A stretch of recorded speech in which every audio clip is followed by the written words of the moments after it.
Boa noite, Enir. Boa Tudo noite, bom? Patrícia, tudo bem? Boa noite a todos os irmãos que já estão aqui presentes. Que a paz de nosso Senhor Jesus Cristo esteja sempre conosco. Nossos corações, que a gente dê a oportunidade dele estar, né? Nos nossos corações. Boa noite, Terezinha. Boa noite, Norma. Célia Leal. Cristina Tordo. Beijo para o Zé, Cristina. Norminha, beijos, querida. Edith, Enir, José Carlos, chegou um beijo aí para você também. Marisa Matos, Maria da Goia. Deixa eu ver o que tem mais. Beijos, querida. Acho que eu falei todo mundo. Leida estava lá em cima. Então, meus amigos, uma boa noite para todos. Estamos aqui mais uma vez reunidos pela nossa amada casa, Casa de Oswaldo Cruz, Fraternidade Espírita Oswaldo Cruz, e pelo Terceiro Seu. Aqueles que não puderem assistir agora, ficará gravado para que possam assistir posteriormente. E acho que no teu canal também, né, Enir? Meu canal também vai ficar Vai para depois. lá. Isso. E então nós vamos iniciar. Hoje a Enir vai falar sobre o tesouro, parábola do tesouro escondido. Então vamos fazer uma leitura. Abrimos aqui no capítulo 156 desse livro, que foi até a Enir que me deu. Ela me entregou, foi no Natal, dia 25/12/2013. Caramba, No CTI. 10 anos. 10 anos, isso aí. Então, abri aqui, 156, o livro é o Vida Feliz, Joana de Ângeles, psicografia do Divaldo.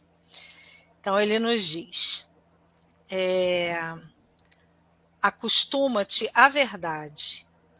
O hábito da mentira branca, tão bem chamada inocente ou social, levar-te-á às graves, empurrando-te para o lodaçal da calúnia e da maledicência, frequentemente. A fagulha produz incêndios semelhantes aos gerados pela labareda crespitante. Os grandes crimes se originam em pequenos delitos, não alcançado pela justiça, que ensinam o agravamento do mal, que ensejam o agravamento do mal. Usa de severidade moral para contigo, não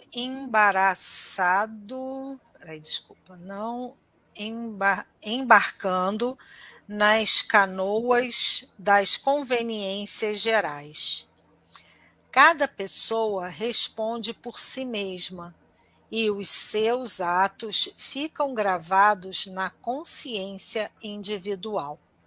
Sê tu mesmo, em constante progresso moral.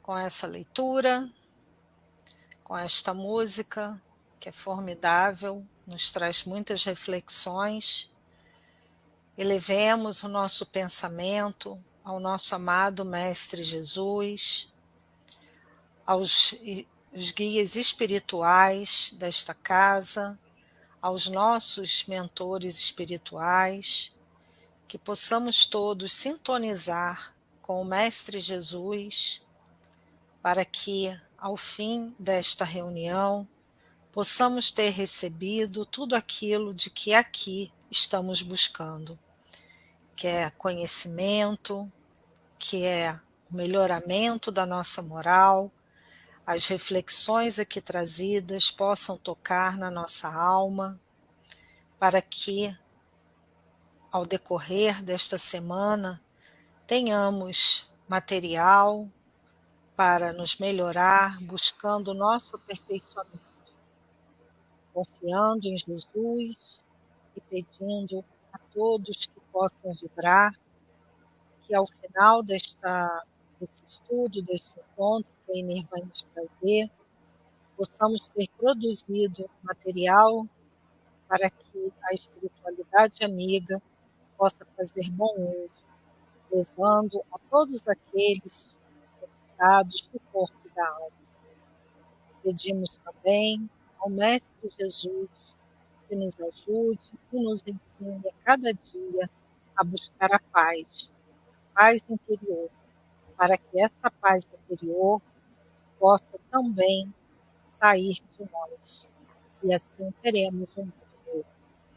Te agradeço imensamente, Senhor Jesus, por estar conosco, nos iluminando e nos fortalecendo na fileira do bem. Que assim seja. Que assim seja. Enir, eu acho que eu tenho alguém aqui, Andréia, Schmidt, Nélia e Carla Silva. Então, a palavra é sua, Enir. Boa palestra. Obrigada, Patrícia. Muito Vou subir obrigada. o teu slide. Ok, obrigada. E eu saio. Gente, boa noite a todos. Com muita alegria que eu estou aqui essa noite com vocês. É sempre muito bom a gente falar um pouco mais de Jesus.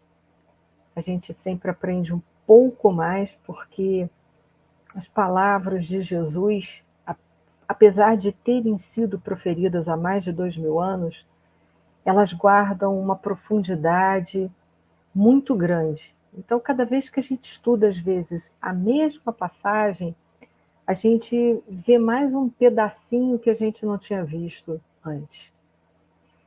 A parábola desta noite, que é a parábola do tesouro escondido, ela está lá em Mateus, capítulo 13, versículo 44. E vocês devem estar pensando, versículo 44 até onde? É só o versículo 44. Apesar dela ser bem pequenininha, a gente vai ver que ela encerra grandes conteúdos. Aliás, as grandes almas, elas têm essa propriedade, elas têm essa qualidade. Elas falam pouco, mas no pouco que elas falam, elas deixam muito material para a gente refletir. E essa é uma das qualidades de nosso Senhor Jesus Cristo. Quando Jesus esteve com a gente, aqui entre nós, quando ele veio, nós vamos ver que nos evangelhos sinóticos, nós vamos encontrar em torno de 40 parábolas. Eu digo 40, vocês vão falar assim, por que não tem uma quantidade exata? Porque há algumas passagens que alguns autores não qualificam como parábolas e outros qualificam como. Então a gente fala assim, em torno de 40, tá bom? E as parábolas, elas foram pronunciadas, foram transcritas tão somente nos evangelhos sinóticos. Nós não vamos encontrar parábolas propriamente ditas no Evangelho de João. E aí, deixa eu só passar aqui. Muito bem. A parábola dessa noite em questão, ela fez parte de um conjunto de 7 parábolas proferidas por Jesus de forma simultânea na Galileia, no Mar da Galileia. O Mar da Galileia, ele era chamado como Mar de Tiberíades ou Lago de Genezaré. Mas, em verdade, não era mar. Em verdade, não era e não é o mar. A verdade é um grande lago. Mas, por ser muito grande e por suas propriedades do vento promover algumas ondas, ele era chamado, nessa localidade da Galileia, como Mar da Galileia. Mas, na verdade, era um lago de água doce. E ali, então, Jesus, ao sair de casa numa manhã, entenda-se que provavelmente a casa era de Simão Pedro, porque ele morava ali naquela região, que Jesus nada possuía. Ele foi, então, até o Mar da Galileia E lá chegando, a multidão, como sempre, acompanhando Jesus, mas é interessante a gente refletir que a multidão era composta, em geral, por pessoas curiosas, pessoas que queriam ouvir o que ele tinha para dizer. A grande maioria não estava ali, às vezes, com um sentimento de aprofundar conhecimentos, de fazer mudanças reais na sua vida. A gente vê isso com clareza nos momentos em que Jesus realizou curas. Poucos foram os que voltaram e agradeceram a Jesus. E daqueles que foram curados, poucos aqueles que conseguiram reter a cura. Então, a maioria queriam novidades, queriam ouvir o que aquele homem tinha para dizer. Poucos verdadeiramente buscavam nas palavras de Jesus um consolo, uma transformação real. Então, Jesus, naquela manhã, ele proferiu, conforme o Evangelho de Mateus, 7 parábolas que foram seguidas, uma atrás da outra. Sendo que as 4 primeiras foram voltadas tão somente para o povo, para a multidão em si. E as 3 últimas, elas foram direcionadas de forma mais particular aos seus discípulos. Quais foram essas 7 parábolas que estão aí no nosso slide? Foram elas o semeador, o joio e o trigo, o grão de mostarda, o fermento, a do tesouro escondido que nós vamos comentar essa noite, a pérola de grande valor e a da rede. Todas essas parábolas, elas tinham um assunto, o mesmo foco, era levar para o povo o ensinamento do que representava o reino dos céus ou o reino de Deus. E por isso, no século XX, elas foram intituladas por alguns estudiosos não só como as parábolas do reino, mas também por estudiosos da psicologia transpessoal como as parábolas da autoconsciência. E aí a gente vai dar uma pincelada essa noite sobre elas. Bom, é importante a gente compreender, apesar de que a gente já está no século XXI, que o reino dos céus ou o reino de Deus, eles não representam um lugar, uma questão geográfica. A gente vê hoje a guerra que já está se instalando lá em Israel novamente, naquelas regiões ali, proximidade da Palestina, que a questão do reino de Deus não é uma localidade geográfica, mas ela diz respeito a um estado da alma, a um despertamento dessa consciência. Essa consciência onde nós, espíritas, sabemos que está lá escrita as leis de Deus. Então é um despertar dessa consciência, porque a grande maioria de nós, como diz a série psicológica da Joana de Ângeles, nós ainda permanecemos num estado de consciência de sono. O que é isso, um estado de consciência de sono? Estamos adormecidos para os valores da alma. Estamos ainda vivendo na dimensão material como se ela fosse a única realidade. E é por isso que a gente ainda fomenta as guerras, as violências, as separações, porque nós ainda não conseguimos compreender e aceitar, porque a razão e a emoção, elas têm que estar conjugadas, têm que estar aliadas. É por isso que a gente ainda não compreende ainda verdadeiramente, a gente não faz essa união, de que nós somos espíritos imortais, de que estamos apenas de passagem nessa dimensão material, só passagem. Nós estamos aqui, né, fazendo uma passagem para podermos despertar essa consciência, fazermos a leitura e a vivência das leis de Deus. Porque também não adianta a gente entender, saber que existem as leis de Deus e não vivê-las. O que adianta a gente compreender, por exemplo, ou saber, melhor dizendo, que nós temos que amar o próximo como a nós mesmos e a Deus acima de tudo, se a gente não vive isso na prática do dia a dia. E é isso que a gente está vendo. Um país, um agrupamento de pessoas que hoje fazem guerra ou que revidam a uma guerra, são pessoas que ainda não sentem dentro de si que nós somos irmãos uns dos outros. Essa é a nossa realidade. Porque se um país arma a guerra contra a gente e a gente revida, a gente não sente essa realidade. E quando a gente sente essa realidade, a gente não vai matar o outro, a gente não vai prejudicar o outro. Porque o outro é tão importante para nós como nós mesmos somos importantes para nós. O outro é tão importante quanto um membro de uma família consanguínea da gente. Porque a gente sabe que se o outro não faz parte da nossa família consanguínea, mas ele faz parte da nossa família universal, da nossa família espiritual, digamos assim, que nós somos todos um agrupamento de espíritos vivenciando aqui uma experiência material, mas que, na verdade, nós fazemos todos parte da grande família que Deus criou. Então, nós somos irmãos uns dos outros. Então, não adianta só teorizar isso. É preciso viver isso. E é isso que está difícil para todos nós. E aí, então, vamos adentrar, conto com vocês aí no chat, para fazer as colocações de vocês também, que são valiosas, para não ficar um monólogo, para que a gente possa ampliar um pouco mais as nossas reflexões. Vamos à parábola em si do tesouro escondido, que faz parte dessas 7 parábolas intituladas do reino ou da autoconsciência que foram proferidas por Jesus há mais de 2000 anos no mar da Galileia.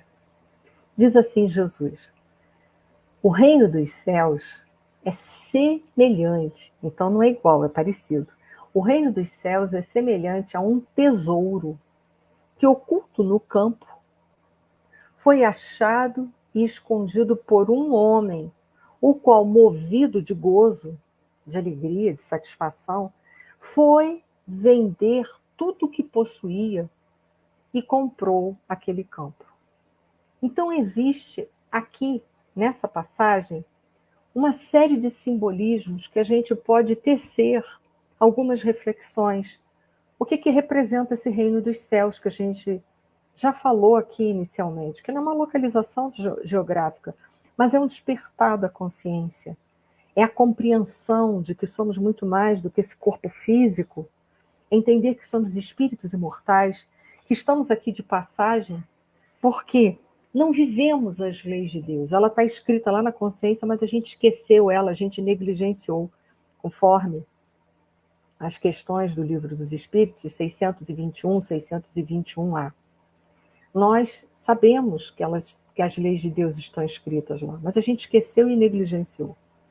E é interessante quando os espíritos eles fazem essa colocação, que a gente esqueceu e negligenciou. É interessante, se eles dizem que a gente esqueceu, é porque a gente sabia dela em algum momento. Então, essa é uma lacuna científica que nós precisamos, como espíritas que somos, já que a doutrina é progressista, tentar aprofundar nisso para saber se a gente esqueceu, se a gente um dia soube, como é que era isso, como é que funcionou esse momento, né? São reflexões que nós precisamos fazer para dar seguimento. Então, nós vamos ter uma série de simbolismo. O reino dos céus, o que representa esse tesouro? Porque Jesus fala nessa parábola que é semelhante a um tesouro. Semelhante, não é igual, mas é semelhante para a gente entender, semelhante àquilo que a gente compreende de que representa um tesouro. O que representa um tesouro para a gente? Um bem valioso, um bem que a gente não pode viver sem, um bem que prezamos muito, que está oculto no campo. Está oculto no campo, mas que campo? Que campo é esse? E que homem é esse que achou nesse campo esse tesouro? Que homem é esse? E que depois que achou esse tesouro, esconde de novo, parece uma atitude egoísta. Então eu acho um tesouro, eu escondo de novo esse tesouro para ninguém achar. É isso? Eu não quero que ninguém ache. Eu quero que ele seja só meu, que ele me tão somente eu seja possuído por mim e que ele tão somente, só para mim, tão somente, ele me promova gozos e felicidades. Isso é uma coisa egoísta. Será que Jesus falou isso, incentivou o egoísmo. E parece que ele esconde esse tesouro nesse campo, e depois me parece uma coisa ambiciosa. Ele esconde o tesouro lá naquele campo, e para poder fazer posse dele, ele vai lá e compra aquele campo. Então, será que era isso que Jesus queria dizer?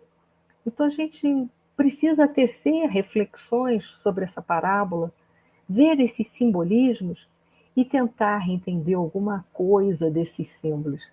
Então, eu vou deixar aí esses simbolismos e nós vamos começar a tecer reflexões. Vocês aí na casa de vocês e eu aqui na minha casa. E quero que vocês vão colocar também as questões de vocês aí no chat.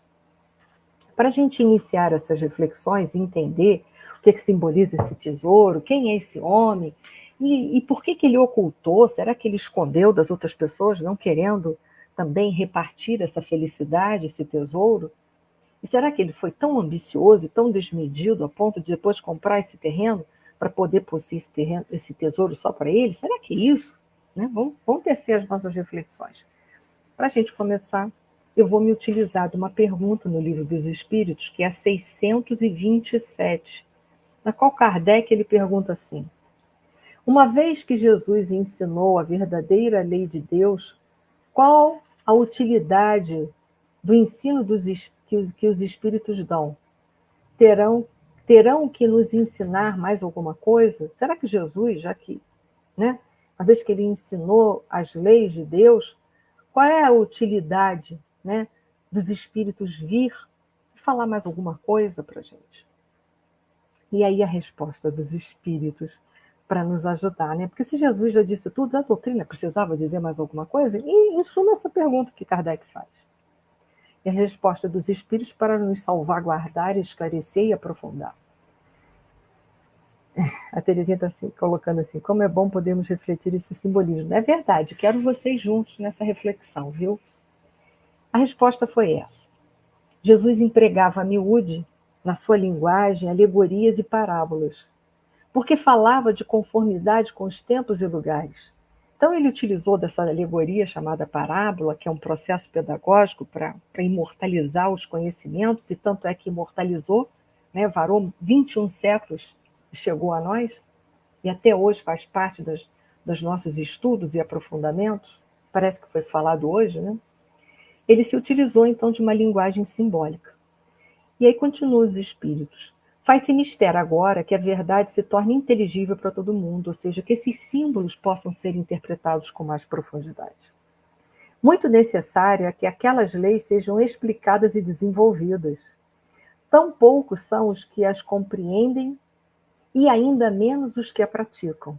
É verdade, até hoje algumas parábolas de Jesus são de difíceis interpretações. Essa não é, mas tem umas que são de difícil interpretação. E aí ele diz, é difícil interpretar e é difícil mais ainda viver. É verdade. Às vezes a gente entende perfeitamente o que Jesus disse em determinada parábola, em determinada passagem, mas viver aquilo é muito difícil. A nossa missão, continuam os espíritos, consiste em abrir os olhos e os ouvidos a todos, confundindo os orgulhosos e desmascarando os hipócritas. Esse livro dos Espíritos foi escrito no século XIX. Então, olha só, ainda andávamos às voltas com os orgulhosos e os hipócritas. E hoje, no século XXI, não é diferente. Porque o orgulho e o egoísmo continuam sendo as chagas da humanidade. Aí continuam os espíritos, os que vestem a capa da virtude e da religião, vestem a capa, a fim de ocultarem suas torpezas. Então, é verdade, muitos vestem a capa da religião para ocultar as suas torpezas, os seus malefícios.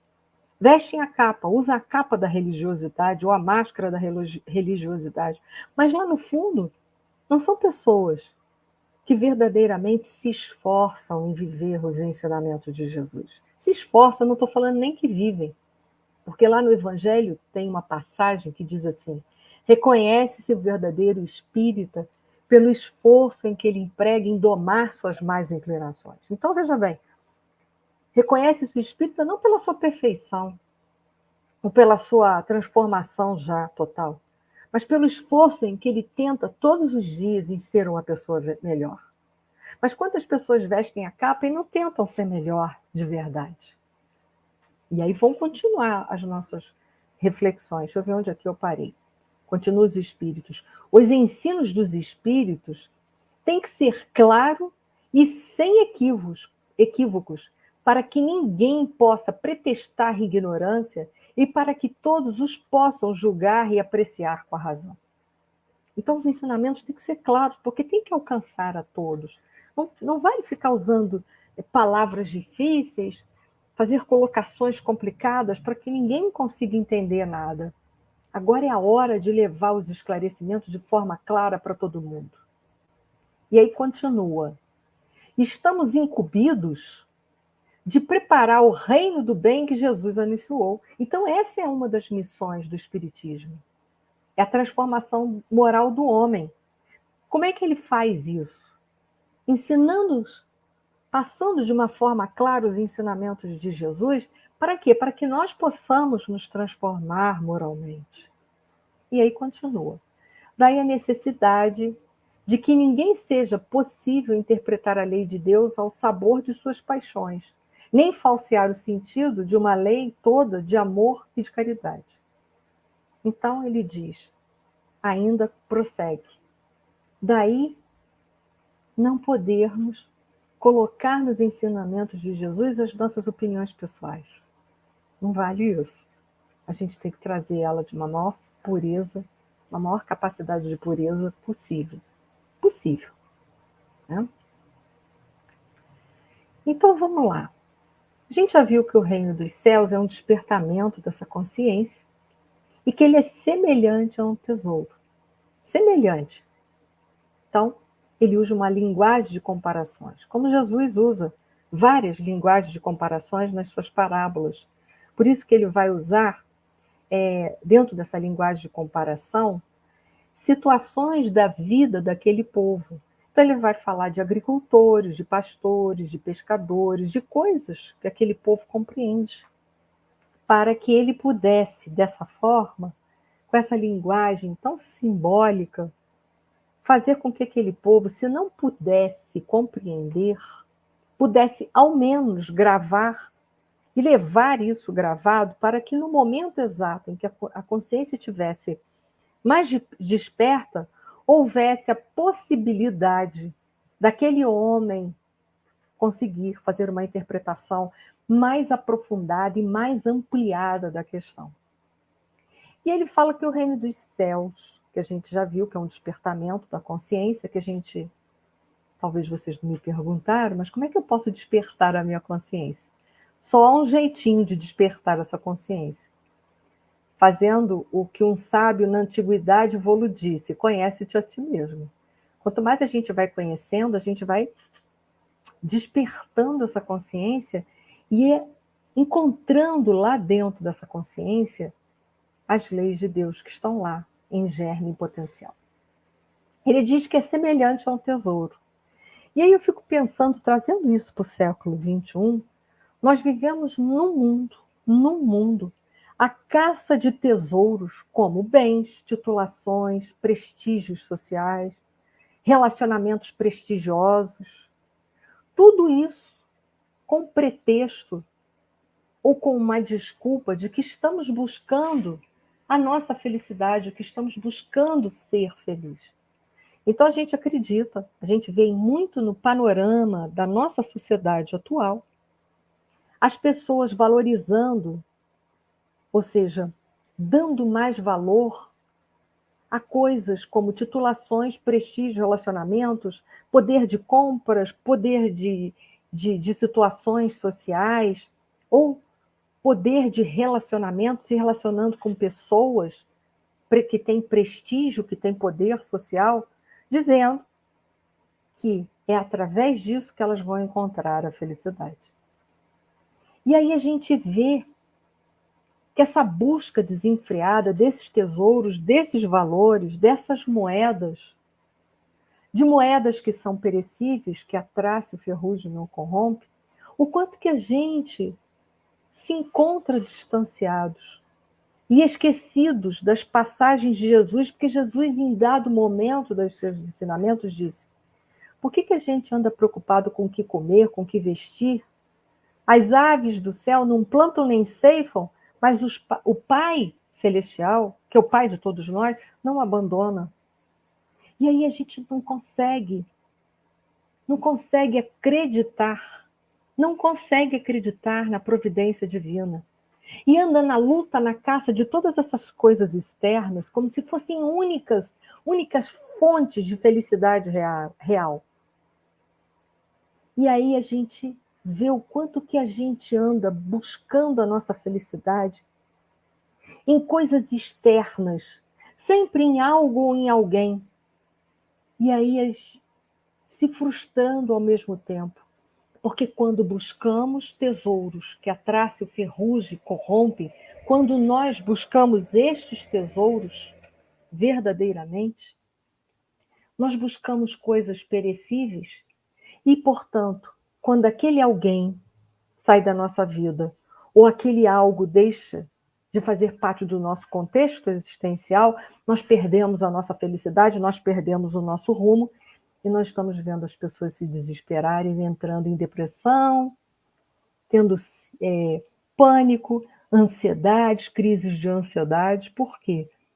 Perderam sua felicidade.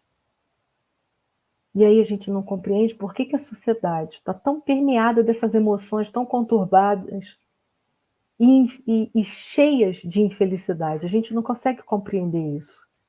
Mas por quê? Porque os nossos tesouros, aquilo que cultuamos, aquilo que buscamos, aquilo que valorizamos, está externo a nós, estão direcionados a pessoas ou a algo, aquilo que a traça e o ferrugem corrompe, ou aquilo que não poderá nos trazer felicidade real, e que quando nós perdemos, a nossa felicidade vai junto. Então, essa é uma reflexão que a gente precisa pensar. Ele diz: o reino dos céus é semelhante a um tesouro semelhante. Mas quais são os nossos tesouros? É isso que a gente estava vendo aqui. O que eu dou tanto valor? O que eu busco tanto? O que eu me esforço tanto para buscar? Será que aquilo que eu estou acumulando, aquilo que eu estou dando valor, é algo que é passageiro? Ou está relacionado a alguém que, na verdade, não tem nenhuma obrigação de me fazer feliz? Não? A nossa felicidade depende exclusivamente de alguém, ou a nossa felicidade é uma busca nossa, e que quando alguém está na nossa vida é muito bom porque é um plus. Ela está na minha vida não porque ela me faz feliz, porque eu sou feliz e com ela eu sou mais feliz. Ou, vamos ver um outro exemplo.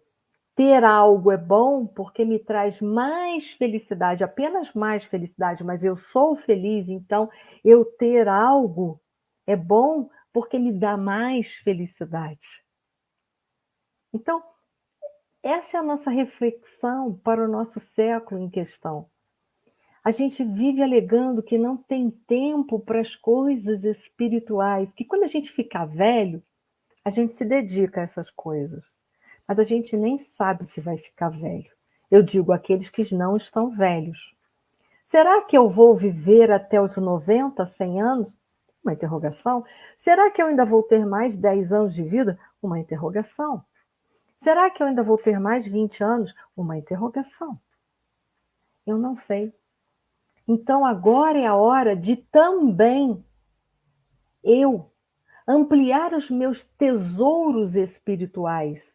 Por quê? Porque amanhã pode ser tarde demais, amanhã pode não dar tempo de eu cuidar da minha vida espiritual, porque pode ser que amanhã a morte me busque. Então, será que, dentre aquelas coisas todas que eu estou valorizando, eu estou incluindo o tesouro da vida espiritual? Esse tesouro que a traça e o ferrugem não corrompem? Essa é a minha pergunta. Ou será que eu estou dizendo que eu não tenho tempo para a vida espiritual? Porque eu só tenho tempo para a vida material. É uma escolha. É uma escolha. E essa é a nossa reflexão dessa noite. É uma escolha. Só não diga que você não tem tempo, mas diga, tenha coragem de dizer, eu fiz essa escolha. A Adriana está colocando para a gente de uma forma sábia. Tempo é questão de prioridade. É verdade, de preferência e de prioridade. Eu também posso buscar os tesouros espirituais, junto com os tesouros da matéria que eu preciso para viver. O José Carlos está colocando assim, temos que buscar o tesouro espiritual, pois ele é permanente e eterno, é verdade. E se eu for chamada para ir para o mundo espiritual agora, que eu possa levar um pouco, um baúzinho que seja pequeno, de tesouros valiosos espirituais. Que eu não chegue lá em cima sem nada, lá em cima, lá embaixo, né? Mas enfim, mas que eu não chegue no mundo espiritual sem bagagem nenhuma, minha bagagem está vazia, o meu baú está vazio, é um deserto. Quanto tempo mais nós vamos nos sabotar? Essa é a pergunta real que não quer calar.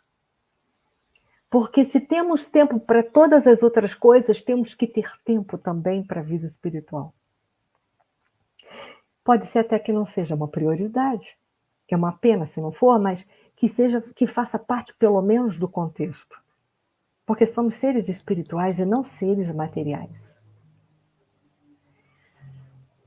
Bom, Jesus disse, depois dessa nossa reflexão, vamos voltar um pouquinho agora para a nossa parábola, para a gente entender um pouquinho mais. Jesus disse assim, vou puxar aqui, olha, para vocês, na parábola de novo. Ó. O reino dos céus é semelhante a um tesouro que oculto no campo. Esse tesouro estava escondido. O tesouro estava escondido. Mas o que será que representa esse tesouro escondido? A gente já falou dessa representação. O tesouro escondido neste campo, ele representa a boa nova de Jesus. Jesus é o nosso modelo e guia. Jesus não é um ídolo. Nós criamos aqui, enquanto estamos na dimensão material, nós criamos ídolos, que são intitulados pela psicologia de ídolos de pés de barros. Por que são de pezinhos de barros?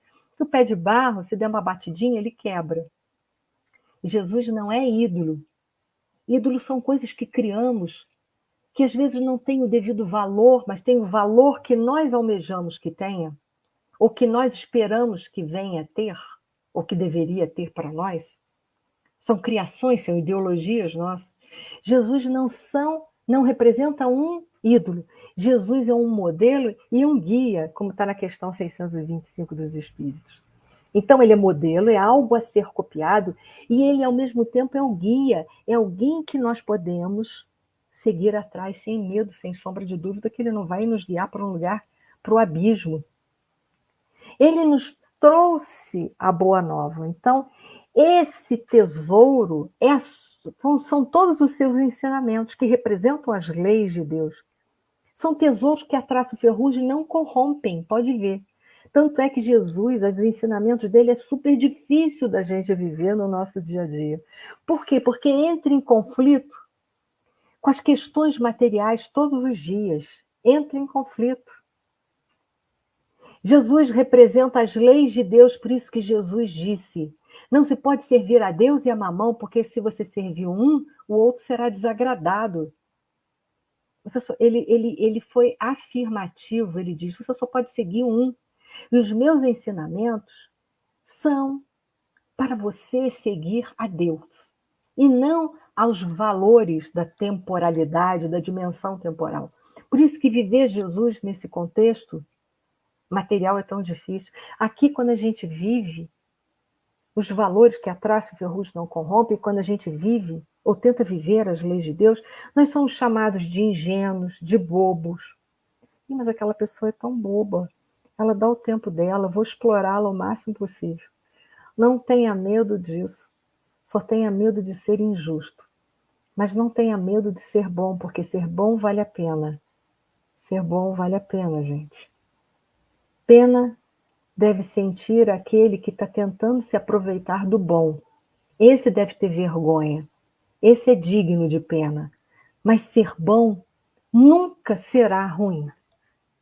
A Carla está colocando assim. Nessa sociedade tão líquida, esse dizer, essa terminologia, para quem talvez não saiba, mas eu quero crer que a Carla tenha colocado nesse sentido, são os dizeres de Zygmunt Bauman, um sociólogo polonês. Ela fala assim, nesta sociedade tão líquida, líquida porque bota um líquido na mão, o líquido escorre entre dedos, a gente não consegue, não tem consistência. Nessa sociedade líquida, diz a Carla aí no chat pra gente, estamos nos esquecendo do maior tesouro da vida, que é Deus, é verdade. Estamos vivendo as coisas passageiras, que logo, logo vão sair do nosso contexto, logo, logo vão ficar, porque a gente vai voltar para a dimensão espiritual. Estamos dando tanta ênfase a isso que não podemos levar. Estamos esquecendo de valorizar aquilo que poderá caminhar conosco para o mundo espiritual. É verdade. Eu não sei se era isso exatamente que você queria dizer, Carla. Se não foi, coloque aí. Não é nada disso que eu queria dizer. Me esclarece aí, Carla. Mas eu interpretei as palavras valiosas da Carla dessa forma. Se não foi, Carla, fala aí para mim, me traz para a luz. Então, voltando aos tesouros de Jesus, esse tesouro que está escondido nesse campo representa a sua boa nova, todos os ensinamentos que ele deixou para a gente, que a gente tem tanta dificuldade para viver. E é interessante que fala que esse tesouro estava oculto no campo. Que simbolismo é esse?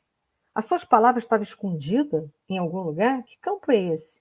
O campo, como ele já quis falar, como ele já havia falado anteriormente, porque ele abre essa série de 7 parábolas, ele abre com a parábola do semeador. Eu não sei se vocês lembram, que eu coloquei lá logo no início, eu vou colocar aqui de novo, lá, ele abre com a parábola do semeador. O campo representa a nossa consciência. Porque o que Jesus traz para a gente, a boa nova, nada mais é do que a representação dos ensinos da lei de Deus, das suas leis. Então está lá na nossa consciência, mas está adormecida. Está lá adormecida, conforme questão 621, que os espíritos, o Kardec pergunta assim. Obrigado, Carla. Carla veio me ajudar. Kardec pergunta assim na questão 621, letra A. Visto que o homem traz em sua consciência a lei de Deus, que necessidade havia de lhe ser ela revelada? Resposta dos espíritos, que é uma lacuna científica. Ele, nós, né, a esquecer e desprezara. Quis, então, Deus que lhe fosse lembrada. Então, em algum momento, a gente já sabia das leis? É uma questão, é uma lacuna científica. Como a doutrina dos espíritos, ela é ciência, tem lacunas a serem preenchidas, precisamos preenchê-las, né? Então, está oculto no campo, está lá na nossa consciência em latência. O que faz Jesus? Ele traz nas suas palavras, ele vem resgatar, vem relembrar a gente para a gente ficar desperto. Desperta aí para as leis de Deus. Que se você não viver ela, você vai perder sua encarnação. Então, oculto no campo, que está ali, tá? É semelhante a um tesouro que está oculto no campo. O tesouro é as leis de Deus, é a boa nova que Jesus trouxe. O oculto no campo é a consciência, está lá. Está escrita na nossa consciência. Mas que a gente esqueceu, que a gente desprezou. Questão 621, letra A, para a gente. Ok? Estou trazendo todas as questões para a gente ficar esperto. Então, ele coloca lá, está lá na nossa consciência adormecida, ele quis despertar essa consciência, e muitos conseguiram despertar quando Jesus falou.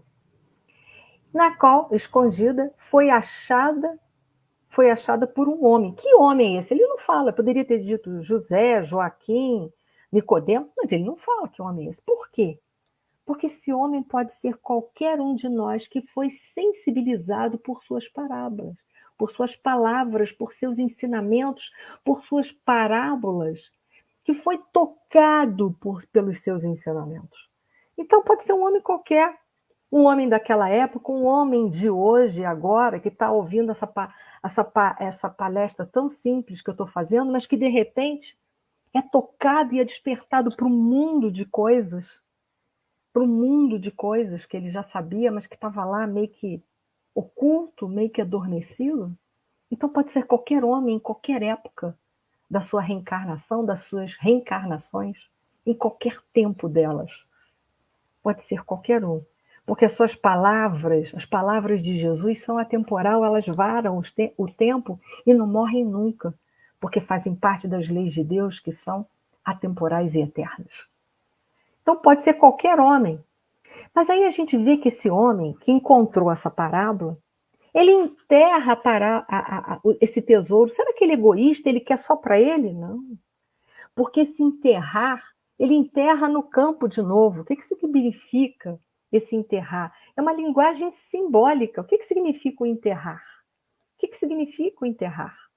O enterrar significa pegar essas palavras todas de Jesus e levar para dentro de si, para aumentar esse poder de despertamento. É um processo pedagógico. Quando a gente ouve uma coisa, a gente se conscientiza dela, relembra de alguma forma. E aí, se a gente joga essas palavras mais ainda para dentro, é um processo pedagógico, ele vai fazer uma reviravolta dentro do meu mundo interior. Ele vai fazer o quê? Ele vai trabalhar aquele homem velho, para ele deixar de ser velho, vai fazer mudanças internas. Então, as palavras de Jesus me tocaram, foram levadas para dentro do meu mundo interior, realizaram uma série de mudanças internas, para que depois, num processo pedagógico de se conscientizar, levar para dentro, ela sair de dentro de mim para fora. De que forma? Através de atitudes renovadas. Por isso ele esconde, ele leva para dentro. O enterrar no campo, quem é o campo? É a minha consciência. Ela foi levada de novo para dentro e começou a me modificar essas palavras. E foi cada vez mais me despertando para as leis de Deus. Preciso mudar isso, preciso mudar aquilo, vou mudando, vou mudando. Como é que eu faço essa mudança? Eu faço essa mudança como a gente faz comendo um prato de sopa quente, pelas beiradas, para não queimar a boca. Então eu vou mudando coisas mais simples e mais fáceis de serem mudadas dentro de mim, até eu poder mudar aquilo que está lá dentro, que é o fulcro, que está mais enraizado, é mais difícil de ser mudado.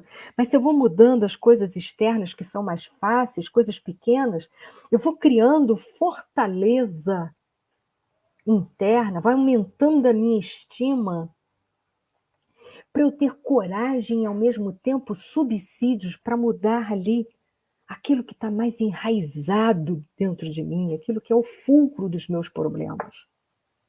É assim que a gente faz na mudança que a gente precisa promover dentro de nós. A gente muda coisas mais fáceis para depois mudar as coisas que são difíceis. Que as mais fáceis vão me dar subsídios e força para mudar aquilo que é duro de ser mudado dentro de mim. Então, esse enterrar significa levar esses conhecimentos dentro de si e mudar tudo que eu preciso, ver tudo que eu preciso dentro de mim.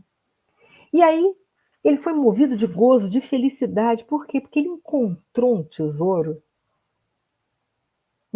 de um valor inenarrável, que poderá libertá-lo dos ciclos reencarnatórios de dor. Esse tesouro não tem valor aqui na Terra que poderia comprá-lo. Nada, nada aqui na Terra se compara a esse tesouro. Ele é um tesouro de um valor tão alto que nada aqui na Terra poderia comprar. E aí o que ele faz? Movido de gozo, foi e vendeu tudo que ele tinha. Mas o que significa vender tudo que ele tinha? Então ele vendeu tudo? Não. Ele se desapegou. Vender de tudo é se desapegar das coisas. Das coisas materiais? Também. Mas não só dos desapegos das coisas materiais. Precisamos também nos desapegar de opiniões. Nós que estamos vivendo um período tão polarizados, e lembre-se, quando as coisas nos jogam muito por extremos, elas estão erradas, elas fazem parte da consciência egóica que quer nos manter escravos dos ciclos reencarnatórios de dor, porque a consciência egóica me joga para as extremidades. Então é desapegar de opiniões, desapegar de emoções, como, por exemplo, a raiva, a ira. Eu não perdoo o que o fulano fez. Isso é um apelo. Se desapega, deixa a justiça para quem pode exercê-la em plenitude, que é Deus. Se desapega de ser justiceiro. Se aquela pessoa cometeu um erro, o problema é dela. Ela cometeu um erro em relação a mim. O problema é que seja dela com Deus e não eu com ela. Se desapega, deixa Deus realizar a justiça. Ele sabe, ele sabe. Não se preocupe. Dessa justiça a gente não foge. Dessa justiça maior. A gente não foge. Deixa Deus fazer a justiça. Lembre-se que nós viemos aqui para amar. E se a gente não amar, a gente sai com o nosso baú vazio. Então lembre-se disso, lembre-se desse contexto. Então isso significa o desapegar-se. Ele vendeu tudo que ele tinha para comprar esse campo, para viver nessa consciência, nessas leis. E viver as leis de Deus é se desapegar da nossa personalidade ainda tão justiceira. A gente quer fazer justiça com as próprias mãos, a gente quer consertar o mundo, mas não quer consertar a si próprio. A gente só tem um poder, é consertar a si próprio. Eu não vim consertar ninguém, eu nem tenho esse poder. Eu não tenho esse poder. Deixa esse poder para Deus, deixa esse poder para Deus, Deus resolve. Não tenha medo, faça o seu melhor e não tenha medo. Deus está fazendo a parte dele o tempo todo, Deus não dorme. Nunca dormiu nem vai dormir. Então esse homem se desapega de tudo, isso significa vender tudo que ele possuía. Né? Porque, gente, volto a dizer, o problema não é a gente possuir coisas, é ser possuído por elas. Então, nós não precisamos vender tudo que nós temos, a nossa roupa, os nossos patrimônios, não é isso. O problema é a gente ser possuído por tudo isso. E também não é só disso que Jesus estava falando, mas são das nossas opiniões extremistas, são dos nossos apegos emocionais. Eu hei de me vingar de uma pessoa, isso é um apego. Eu não te perdoo, isso é um apego. Deixa a justiça para Deus. Não vivo sem essa pessoa, como assim? Essa pessoa não é propriedade sua, se desapega. Deixa ela ser livre, amar quem ela quiser. O amor tem que ser uma coisa livre. Então se desapegue das coisas, das pessoas, das coisas, das ideologias que te impedem de amar. O amor no sentido de ser um livre fluxo, de dentro para fora e de fora para dentro. Quando a gente não tem esse livre fluxo, a gente está amarrado, a gente está preso. Clarice Lispector tem um pensamento que diz mais ou menos assim: te amo tanto que é como se sempre estivesse dizendo adeus. Então é para nós pensarmos sobre esses valores. Então o reino do céu é semelhante a esse tesouro que está lá na nossa consciência, que representa as leis de Deus. Esse é o tesouro maior, que está no campo. O campo é a nossa consciência. É o resgate, é o despertamento dela. Que foi achado e escondido, que foi levado para dentro e fez a mudança do homem velho para o homem novo. E ele ficou movido de tanta felicidade, que ele vendeu tudo, se desapegou de tudo que prendia ele aos ciclos reencarnatórios de dor. Do apego aos bens materiais, do apego às ideologias, do apego aos sentimentos negativos que a gente ainda tem. Ele vendeu tudo para viver naquele campo, naquela consciência libertadora, que o libertou também dos ciclos reencarnatórios de dor, que irá promovê-lo a um espírito mais elevado, saindo dos espíritos imperfeitos para os bons, rumo aos espíritos puros que estão livres dos ciclos reencarnatórios de dor. Essa é a passagem, esse é o reino dos céus que Jesus fala nessa parábola. Para finalizar, eu vou deixar uma história que vocês sabem que eu amo história, né? Para a gente pensar sobre as nossas riquezas, sobre os nossos valores. Eu novamente vou contar, vou deixar um conto para as nossas reflexões finais, ok? Dizem que certa vez uma mulher caminhava pelo campo com seu filho, uma criancinha de colo. Num certo momento dessa caminhada, ela passa por uma caverna e ouve, vindo lá de dentro dessa caverna, uma voz que lhe diz: entra aqui, mas não se esqueça do mais importante, dizia a voz. Vou repetir. A voz dizia assim: entra aqui, mas não se esqueça do mais importante. Essa mulher, tomada de espanto, Desculpa, ela ficou paralisada, sem saber o que fazer. Mas a voz repetiu essa frase 3 vezes. Entra, mas não esquece do mais importante. Diante de tal insistência, a mulher, movida de curiosidade, decidiu entrar para ver o que tinha lá dentro daquela caverna. Para surpresa dela, para admiração e espanto, a caverna estava repleta de riquezas. Tesouros dos mais variadas riquezas que poderiam existir no mundo estavam lá dentro daquela caverna. Objetos maravilhosos, de uma riqueza indescritível, como jamais ela tinha visto igual em algum lugar. Admirada diante daquela riqueza toda, a voz diz: você pode pegar tudo que você quiser. Pode pegar tudo que você quiser, ela disse. Mas repetiu: não se esqueça do mais importante.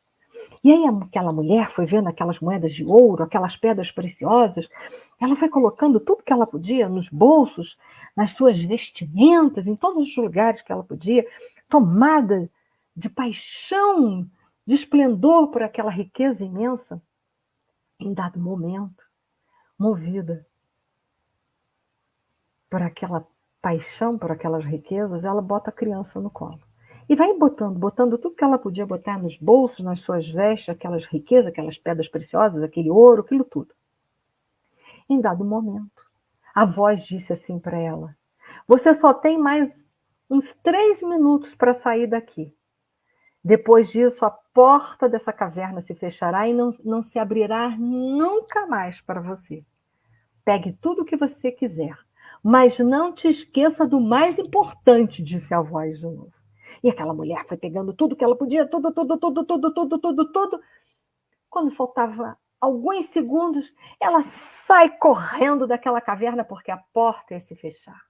Sai correndo, deposita no chão tudo que ela podia pegar e viu que ela tinha riquezas para viver o resto da sua vida e ter uma vida farta materialmente. E a porta da caverna se fecha. E quando se fecha, ela observa, diante de tudo que ela tinha pego na caverna, que ela havia esquecido a criança dela lá dentro. E então, ela se lembrou da voz que disse para ela: você entre aqui e pode pegar tudo que você quiser, mas não se esqueça do mais importante. E o mais importante havia ficado lá dentro. Essa história é uma reflexão para a gente pensar. O que é mais importante para nós na nossa vida?